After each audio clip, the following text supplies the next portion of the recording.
I was just a kid, only 13 when I saw my dad walk out the door.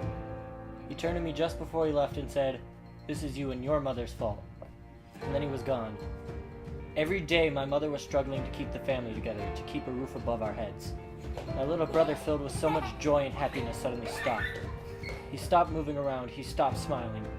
His giggles and laughs turned to silence and coughing. He was sick. At 7 years old, he had cancer. This terrified my mom. She was just starting to catch up to her bills, and through all this, my heart was filled with hatred. My dad set a stake in my mind, making me blame my mom for everything. My grades dropped like an anchor, stopping me from achieving my goals, but truth is, at this point, I didn't have any. My teacher said I was going to fail in life, said I was going nowhere. I was bullied left and right, being tossed around like everyone's personal pain reliever. They took all their anger out on me. Why? I felt as if I was a nobody and a sorry excuse for a human being. My life was going nowhere, and it got worse by every passing day. I struggled with depression and anxiety that caused me to stop caring about my school, my social life, and even myself. I had conformed from being my own person to being like everybody else. Even if everything I did wasn't really who I was, it made me feel a part of something.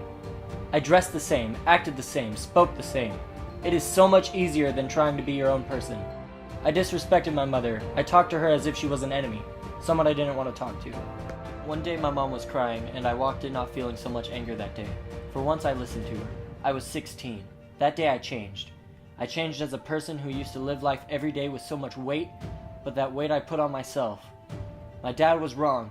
All of them who bullied me and told me I was going to be nothing were all going to be wrong. They had to be wrong. I realized everything I had been doing is useless. None of this will last. None of these distractions would give me anything I wanted. I always knew what I wanted to do in life. I wanted happiness. I wanted myself. My actual self. Not the part of me that hated what I was doing, but who I became. I started focusing on school. Teachers didn't notice what I was capable of at first, so I proved them wrong. I proved everyone wrong. It was a whole new me, a better me. I became a person people liked and knew. I started hanging with the right people and made connections, and was finally experiencing life and all of its beauty it had to offer. My brother, he got better. He is so strong and he beat it. Fast forward 2 years, on November 8th, 2017, my 18th birthday had arrived. I said to my mom, "Thank you. Thank you for always being there for me through my ups and downs." I walked out the front door ready to face my final and toughest challenge yet, college.